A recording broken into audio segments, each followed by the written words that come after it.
finished with my backdrop. I've been asked to do a unicorn backdrop, and this is my take on the unicorn backdrop. All I did is I made some paper flowers. These are made out of construction paper, darker and lighter purple colors.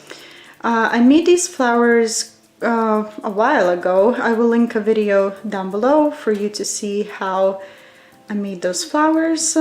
They've been laying around for so long, so I decided to pull them out and use them in my video.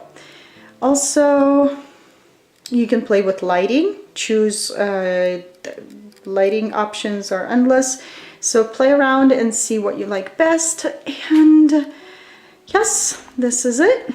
If you like it, give it a thumbs up, share, comment below, and subscribe for more videos. All right guys, have a good one, and I'll see you all back in my next video. Bye bye.